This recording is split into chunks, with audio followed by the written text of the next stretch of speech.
बोली बोल ले लेना कभी ले ली खा ली ना ना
तुलसी ही की जानी और तोड़ो है बिना। पिताजी क्या कहते हैं?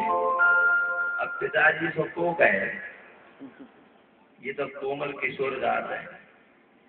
कोमल किशोर दास कहे को पिता से बात और छोड़ दे प्रतिज्ञा साध धनुष तुलन की।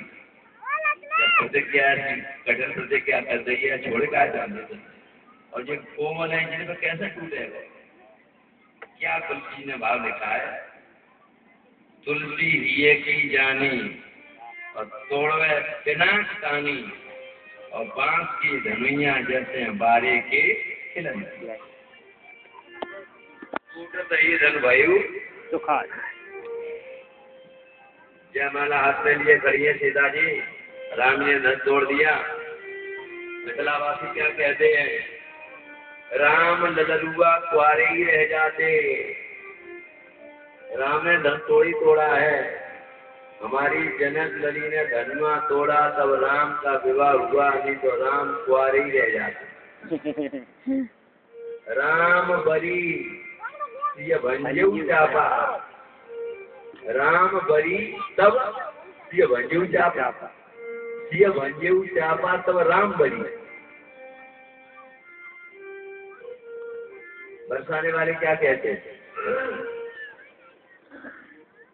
कन्हैया में क्या ताकत थी गिरराज को उठा देता। हमारी राधा रानी ने अपनी भौं की कोर पर गिरा दिया। ऐसे मिथिलावासी कहते हैं जयमाला लेकर के खड़ी है। राम जी सखिया कहते हैं जो कि जइयो तनक रघुवीर लली मेरी छोटी सी झोंके जइयो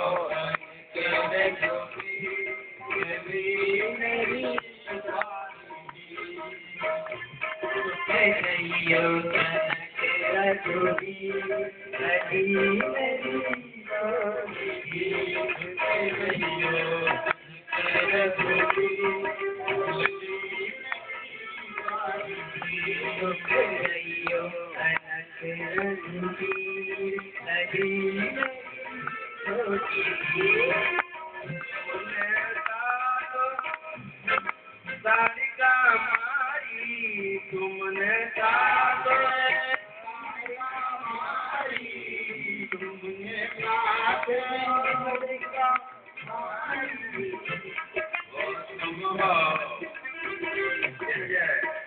तुम हो बड़े के तीर लली मेरी छोटी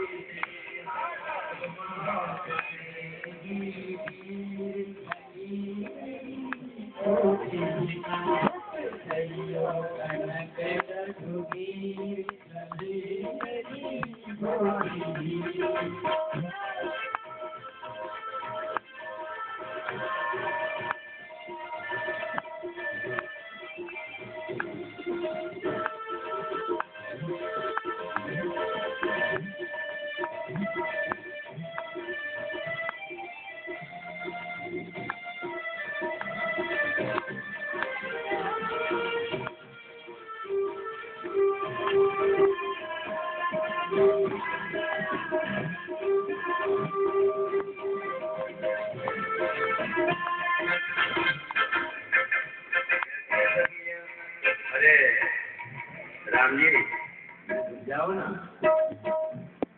लीजा पहरे जयमाला सुनो न दशरथ के लाला लीजा पहरे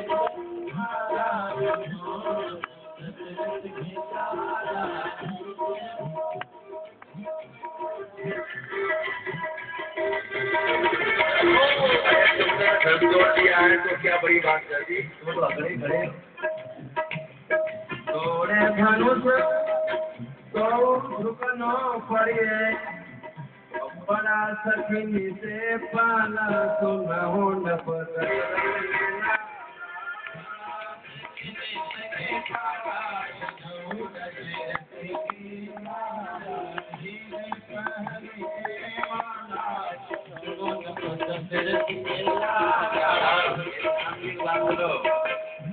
तो हमें जयमाला पे समझ रहे अब वहीं से तुम इतने सब कुछ मरे के नीचे तो बहुत सारे को होते अब वहीं से तुम इतने कुछ अब आने कौन वाला न दशरथ के लाला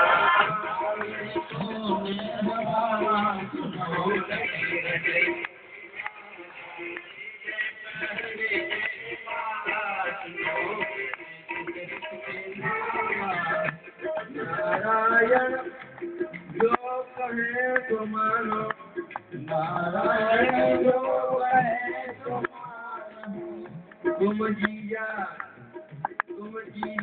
हम सारे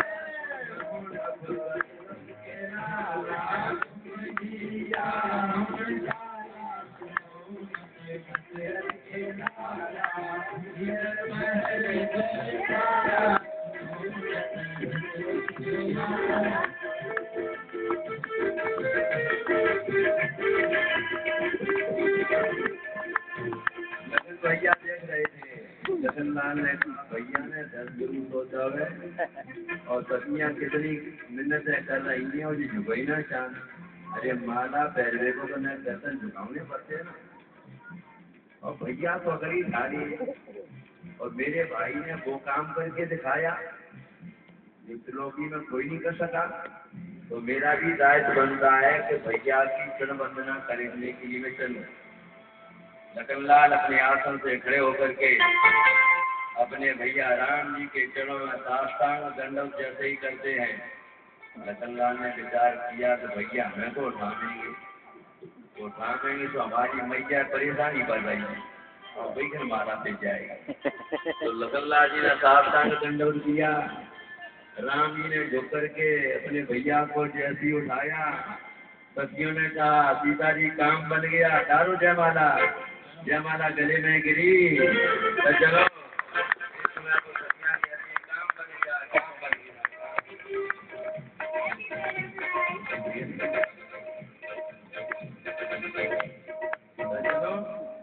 एक बार मैं गुना गया और और मेरे चेला का ही विवाह था, वो लड़का शिष्य था मेरा। ये अम्बा की बात है, राधे श्याम गवर्नर का लड़का था और एक थानेदार साहब की लड़की थी।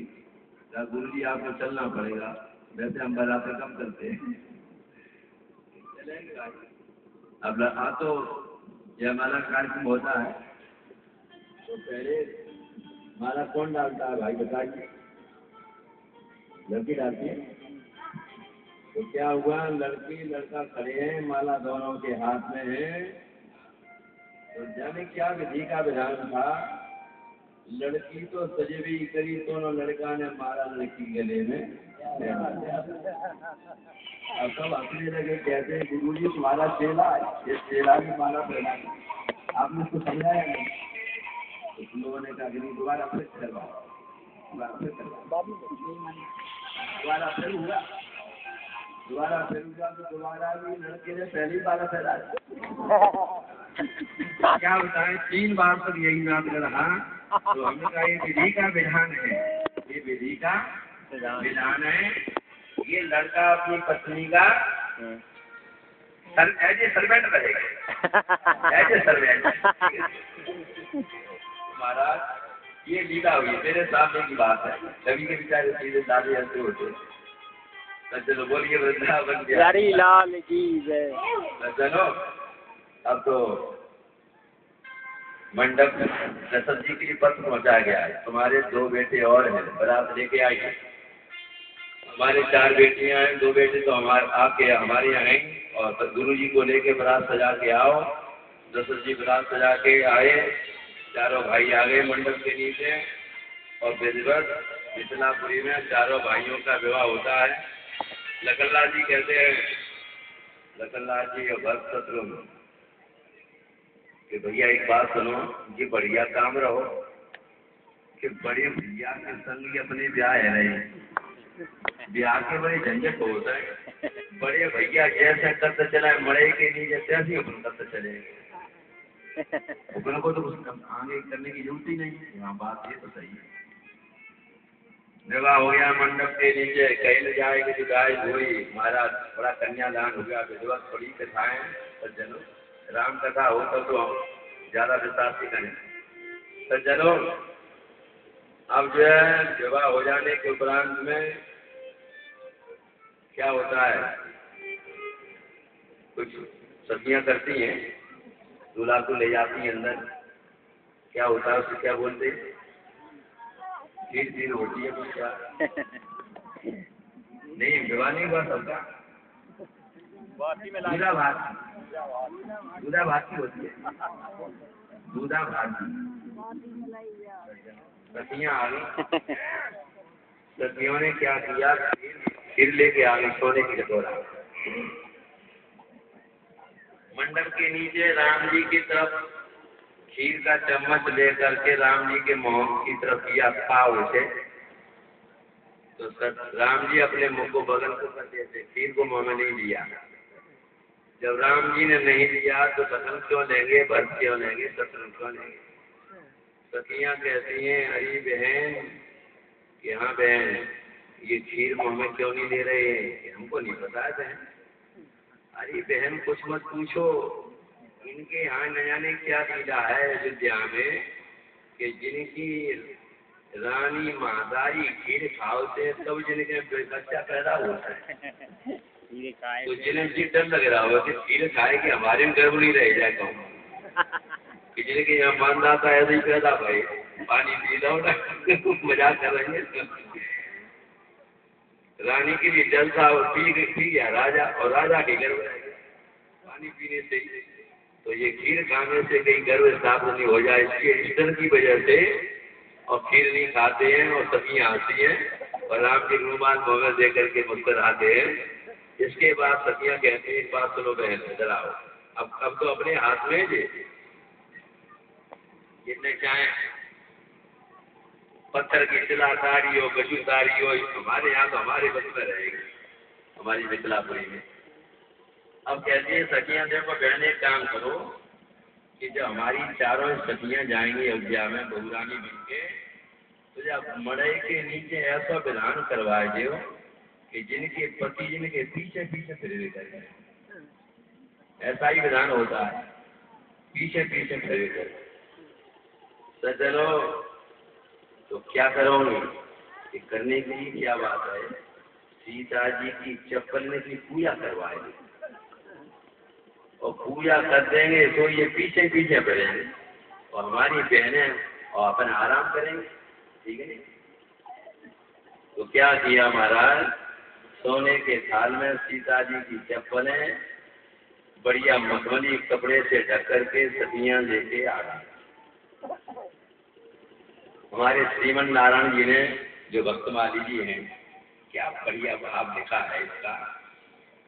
कहते स्वर्ण थाल में धर ल्याई वैदेही के पगदासी, बाटंबर तो ढके सखी सब करे राम तो हाथी।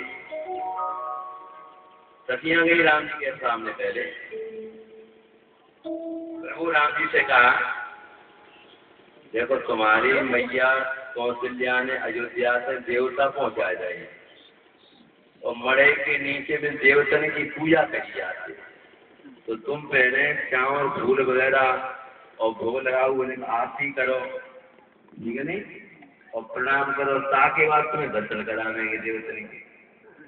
इसलिए ये देवता तुम्हारी मैया ने पहुंचाए हैं अयोध्या से और मंडप के नीचे पूजा करना इनका very very compulsory, very very. महाराज इनको सखियां कहती हैं, इनको करो प्रणाम लालजू, यह तुम्हारे कुल देवा, मनोकामना पूर्ण हो सब और करो यथा विधि सेवा।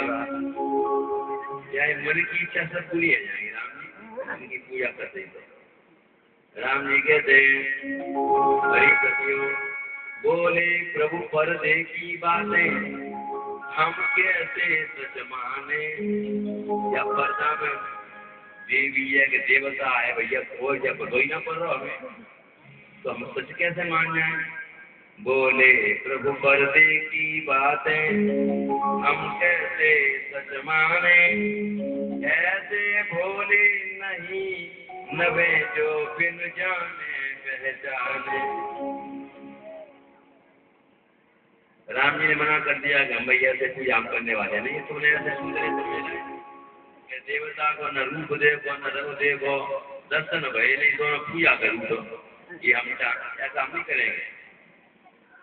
सखियां अपने आंखों में बदला देती, कह दिया कि ये तो काम गड़बड़ हो गया, चलो लखनलाल के पास। महाराज बोली सखियां लखनलाल से, आप ही शीस नवावे कर सम्मान सप्रेम लालजू, कुल की रीत निभावे। अरे कुल की रीत तो बिना रीत पूरी वह रह जाएगी ना लखनलाल, तो वही पूजा करते हो। लखनलाल ने टका सा जवाब दे दिया, अरे सखियों बुरा मत मानना, कहे लखन सुनो सखी हम एक राम को जाने, इनके सन्मुख और किसी को पूज बंद नहीं माने। हमारे देवताएं तो ये बैठे और देवी तो ये हमारे देवताएं कुल देवता का जिनके सामने हम आपको ना। लखनलाल ने टका सा जवाब दे दिया, तो ये रहेंगे हम बात तो ठीक है। शत्रु के पास गई, आप ही पूजा कर दो, ये नियम क्या अधूरा रह जाएगा। बोले ऋतुसूदन हमारे कुल देव यहाँ क्यों आए, अयोध्या से जानो कुल देवता चले जाए, अरे ब्याह के जाएगा तो घरे पूजा करेंगे। बोले ऋतुसूदन हमारे कुल देव यहाँ क्यों आए, कहें सखी विधि कर्म हेतु सब जननी स्वयं पठाई। तुम्हारी मैया ने इनको पहुंचाया है, इसलिए महाराज तीन प्रणाम तीन ने सबको न प्रणाम किया न पूजन किया। राम ने मना कर दिया, लखन ने मना कर दिया, शत्रुघ्न ने मना कर दिया। अब भरत जी बैठे हैं। भरत जी ने विचार करो कि हमने वो पूजा यदि नहीं करी तो ब्याह है कि जैसे ही अपने घरे पहुंचेंगे तो कौशल्या मैया हमारे पास पहले ही आ गए और जी पूछेगी भरत जी तो साधु स्वभाव के और तुमने देवता की पूजा नहीं करी तो भैया हम तो पूजा करते हैं जो योग तो देखी जाए। भरत जी विचार करते हैं भैया कौशल्या आपको पूछेगी भरत जी तुम तो साधु स्वभाव के थे कोई पूजा करते थे तो हम तो पूजा करते हैं। मन में ठान ली कीन प्रणाम कीन नहीं अब तो भरत लाल की बारी। भरत जी ने चावल छोड़े फूल छोड़े धूप बत्ती तो आरती सारी और दीप से आरती सारी और मिठाई को दोना धर दिया हमारा जल छोड़ दिया और हाथ जोड़ के सदियां कहते हैं अगर पर्दे में जो है पर्दे में रहने दो पर्दे में तो प्रणाम कर दिया। दीन प्रणाम केर नहीं अब तो भरत लाल की बारी सागर किए प्रणाम पुलक तनु हंसी सखी रे सारी। सखियां हंसियां वाह भरती बहुत बढ़िया काम तुम तो बहुत साधु स्वभाव के हो। देखो भरत जी एक बात सुनो अब देवता तुम पे प्रसन्न है मंडप के नीचे अब देवता प्रसन्न भय और दर्शन करे हो निहाला। अब तुमको दर्शन करवाती है हम अब देवता प्रसन्न भय दर्शन करे हो निहाला। दिए फूल पट निकसी पनही और सकुचे दशरथ लाला। जो बोल के देगा सीता जी की चप्पल रखी है सीता जी की चप्पलों को जब देखा भरत जी ने तो भरत जी ने तत्क्षण भरत जी के नेत्रों से प्रेमाश्रु छलक पड़े और मन में विचार करते हैं अरे भरत तेरे विवाह संस्कार के समय पर ही तुझे अपने पूरे जीवन का इष्ट फल प्राप्त हो गया।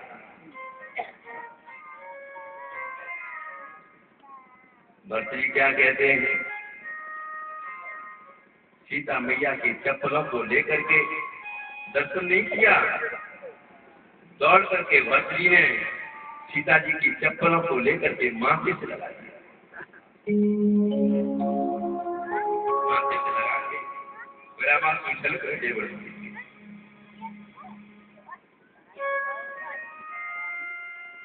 और नहीं तो प्रयास और नहीं तो प्रयास भरत पर कोष्ठ परम धन पाए गद गद कंठ प्रेम फूल के तनु और नैन प्रेम जल छाए।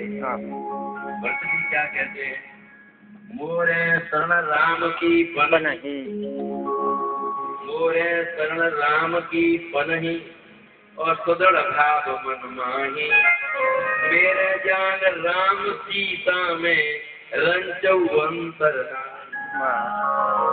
अरे भरत तुझे अपने पूरे जीवन का आश्रय तुझे आज अपने विवाह के मंडप के नीचे मिल गया। ये तेरे जीवन का आधार तेरे जीवन का आश्रय तेरे इस भूतल पर मानव जीवन पाने का जो फल की सुर्खी है वो आज तुझे मंडप में आज परम आराध्या परात्परा पर ब्रह्म की आध्यात्मिक शक्ति आनंदवी शक्ति मेरी मैया सीता जी की चप्पलों की पूजा का मुझे सौभाग्य प्राप्त हुआ है। भरत जी के प्रमाण चल रहे मोरे सन राम की पनही सुदृढ़ भाव मन माही मेरे जान राम सीता में रंचौअंतर नाही। ये दशा देखी तो लखन लाल बोल पड़े कहें लखन हम भी जाने, अरे भैया भरत जी जा हूँ जानता सीता जी और राम जी में को अंदर न हसमैया में। कहें लखन हम भी जाने पर ये तो है ससुरारी, और सारी भक्ति यहीं पर सूझी जहाँ बज गई सारी। अरे जब बच्चे घर ही कर लेते ये सदियाँ सारी हो जाए कैसे रहिए। भक्त जी क्या कहते हैं, ने भैया लगन निवे भरत पुरो प्रीत एक रस, और घर हो या ससुरारी, नारायण इस भरत भाव पर बार बार बलिहारी। बोलिए भरतलाल जी महाराज की है। सदियाँ बंद रह गई। इसके बाद चारों भाइयों का विवाह हुआ। विदा करा करके अयोध्या आते हैं। दशरथ जी कहते हैं हरि कौशल्या डराओ, अब तो तुम्हारे बहू रानी आ गई, क्या बढ़िया बात रही है। बाबा तुलसी ने बधूल रखनी पर घरयानी, बधूल रखनी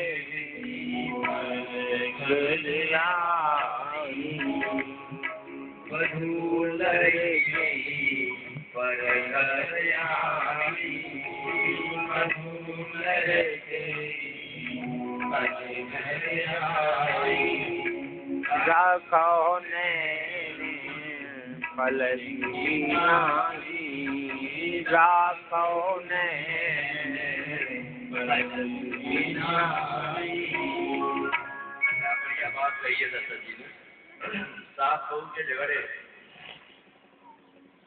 ये सासू जी अपनी बहू रानी को अपने बेटी की तुल्य माने तो कोई झगड़ा नहीं। घर में खाने पीने की चीज आती है, अपनी बेटी को दे दी, बेटा को दे दी, बेचारी दूसरे घर की लड़की आई है बहू बन के और बेचारी बैठी है, उसको खाने पीने की चीज बोलो बढ़िया बढ़िया माल खा लेते हैं और बहू रानी चुपचाप बैठी रहती है। झगड़ा हुआ कि नहीं होगा? अपनी ये तो धर्म की बेटी है बहू अपनी, इसलिए सासू जी, सासू की परिभाषा बताएं क्या है। जो बहुए सांस नहीं ले लेता तो सास आता है, ऐसी सास मत बन जाइए, ठीक है। और बहू रानी को भी चाहिए सास कैसी भी अभागी होए, लड़वे बारी होए, लेकिन संजा को 15 मिनट अपने सासू के पांच जरूर दबाइए। पाए दबाऊंगी तो 1 महीना 2 महीना 6 महीना 1 साल में सासू की मति बदल जाएगी। और सासू जी वक्त में जो धरे कि जुमाल मसालो वो बहू रानी मिल जाएगा। इसलिए 15 मिनट हो जाना नियम बना लेना अपनी सासू के पैर दबाने। ये बहुएं भी बैठी हैं और सासू बैठी हैं यहाँ पर। बोलो वृंदावन बिहारी गलगी शासन की। इस प्रकार से बाद में चल करके भगवान राम की बात ही ला कर प्रसन्न कह करके आगे आपको याद दिलाता, भगवान जब बाल्यावस्था में थे तो एक दिन उन्होंने कैकेयी मैया से कहा, मैया आज इस लीला को मैं अपने भाइयों से अलग करूंगा। जैसे राम जी सब भाइयों के साथ खेलते थे, आज कैकेयी माँ को राम जी ने अलग बुला लिया और आंख बिचौनी खेलने लगे। अकेली माँ कैकेयी है और मैया भैयों को बताने लगे। घर के किसी सदस्य को मालूम नहीं पड़ जाए, मैया तुम मुझसे ज्यादा प्यार करती है तो आज में हम तुम दोनों ही खेल खेलेंगे।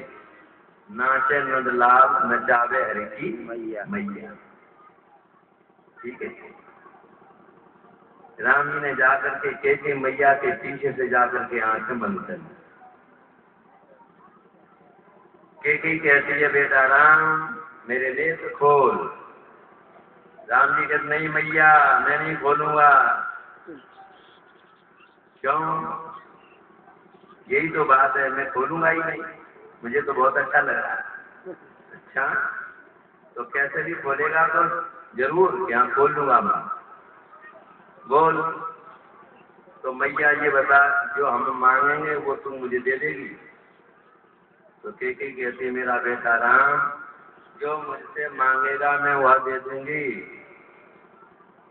भैया मुझे विश्वास नहीं होता है, तू मेरी 3 बार सौगंध खा जा कि बेटा राम मांगेगा वही दूंगी। गोरी कैकेयी के समझ में नहीं आया कि राम क्या लीला करना चाहता है। कैकेयी समझ रही थी खिलौना मांगेगा, खाने पीने की वस्तु मांग लेगा, कोई पहनने के कपड़े मांग लेगा, बच्चों की यही गोद है।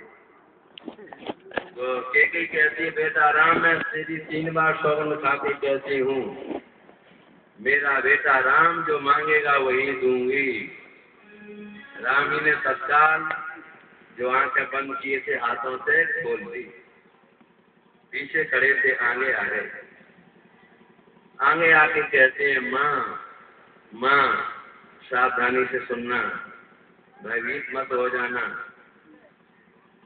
तेरे बेटा राम का विवाह होकर के जब घर में आ जावे बहू रानी को लेकर अयोध्या में, तो कुछ दिन के बाद ही तत्काल कुछ दिन के बाद ही माँ तू अपने बेटा राम को वनवास दे देना, वन पहुंचा देना।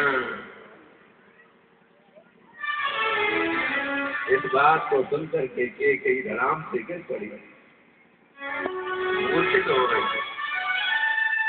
राम की पंखा जलती है, पंखा माँ के ऊपर जल के छींटे दिए पंखा जलते हैं। तो कहते माँ इस छोटी सी बात पर तुमको मूर्छा दी और रो रही हो। बेटा विवाह के तत्काल बाद तेरी बहू रानी तेरा महल में रह करके आनंद में जीवन से जीना था, मैं तुझे वन में पहुंचा दूं ये मांग रहा है। तो राम जी कहते हैं माँ कैकेयी तुझे त्याग करना पड़ेगा और अपने बेटा राम को तू क्या अयोध्या का राम ही रहने देगी। माँ का दायित्व है अपने बेटा राम को जन जन का राम, सारे विश्व का राम और सबके हृदय का राम यदि तू बनाना चाहती है तो अपने बेटा राम को तुम वन पहुंचा देना, नहीं तो तेरा बेटा राम अयोध्या का राजकुमारी बन के रह जाएगा। कैकेयी ने जो है आंखें बंद कर ली और कहा बेटा राम मैंने 3 बार तेरी सुन खाई है, इस अंतरंग रहस्य लीला को बेटा किसी से कहना मत और जो कुछ होगा सब हो जाएगा। कैकेयी उसी दिन से चिंतित रहती थी और कहा कि माँ तू अपने माथे के कलंक से इतनी डर रही है कि अपने बेटा के भविष्य को उज्जवल नहीं बनाना चाहती है।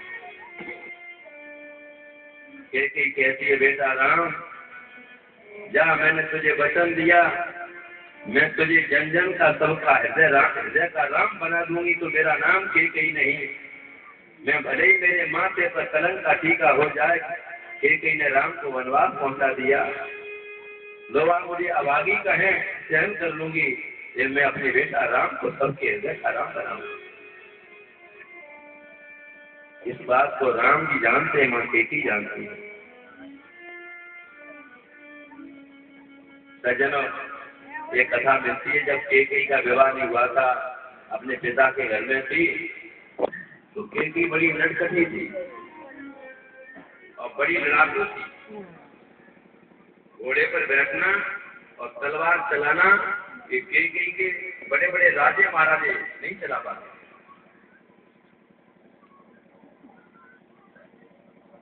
बहुत बड़ी छत्राणी थी। कैकेयी के यहाँ पिताजी के यहाँ संत जी आए, सखियों के साथ खेल रही थी। कैकेयी ने कहा देखो बाबा सो गए, बाबा को मैंने कारो नहीं कर दी, बाबा का मुखाना कर दिया। और महात्मा के पास एक लोहे का डंडा था, तो कैकेयी लोहे के डंडे को लेके चली। महात्मा जी जगह जग के हाथ मुंह पे ही जाता है ना, तो हाथ मुंह पे गए, देखा हाथ काले हो गए। केके की सदियां आ गई। महात्मा जी कहते हैं बेटी हमारा मुंह काला किसने कर दिया? महाराज हमारे राजा की बेटी ने, हमारा डंडा कहाँ गया? ये कोई केकड़ी ले गई है। तब तक लोहे के डंडे को लेके केकड़ी आ गई। लो महाराज जी अपना डंडा संभालो, और संतों को अपना कमंडल, अपना लोटा और लोटा बहुत प्रिय होता है, यही उनकी जागीर है। ले लिया और खुशो के संत जी क्या कहने लगे, महाराज श्राप भी दिया, वरदान भी दिया। एक भैरव भक्त ने क्या भाव लिखा है इसका, सोते हुए संत मुख तारित लगा दिया था, और श्राप बिना बालिका को दंड के दुराने। भैरव प्रसिद्ध संत ने वरदान दिया, केकई के द्वारा लोह दंड फिर पाने। संत जी वरदान देते हैं, अरे बेटी मैंने मेरा लोहे का डंडा वापस कर दिया, मैं तुझे वरदान देता हूँ, जब तेरा विवाह होके जाएगा तू अपने पति के साथ रथ में बैठ करके जाएगी युद्ध क्षेत्र में, तेरे पति के रथ के पहिया की निकल जाएगी, तो अपनी उंगली को लगा करके, उंगली तुम्हारा लोहे का काम करेगी। प्राण पति के प्राण बचा सकोगी युद्ध में, दोनों भुजदंड लोह दंड बन जाने से। तेरी भुजाएं लोहे के समान हो जाए। तेरे बेटी साफ संत का है, कभी एक सुता के मुख तो लगेगा कलंक, जो न छूटेगा छुटाने। मैंने तो मेरा मुंह काला कर दिया, पानी से धुल जाएगा। तेरे माथे पर ऐसा कलंक का टीका लगेगा। बड़े बड़े विद्वान पंडित कथा कहेंगे, और क्या कहेंगे, दोष दे जननी जड़ते नाहित साधु सभा जैसे, ये कहेंगे तो लेकिन फिर भी युग युग तक चलती रहे कठोर कहानी, और रघुकुल में भी थी एक अभाग्य निरादानी। ये इतिहास चलता रहेगा तुम्हारा। इस प्रकार से माँ केकई का चरित्र महान है। और एक बात हम आपसे पूछते हैं, सेवक के द्वारा जो निंदिता है, भर्तृ सेवक है ना, और राम जी स्वामी है। सेवक के द्वारा निंदिता केकई और स्वामी के द्वारा वंदिता यदि है तो वो निंदिता रही नहीं। जिस सेवक का स्वामी केकई को वंदिता मानता है और भक्त जी निंदिता मानते हैं, तो वो निंदिता नहीं रही। वनवास हुआ है, भगवान ने सब दुष्टों का संहार किया है, सारी लीला आप जानते हो। भगवान जो है ऋषि मुनियों के आश्रम में भी जाते हैं, वहां जाकर के सबको दर्शन दिए हैं उन्होंने महाराज, और जाकर के पांडवों को सबको लेकर के दुष्ट रावण का वध किया है। और भरत जी ने अपने वन में जाकर के भगवान की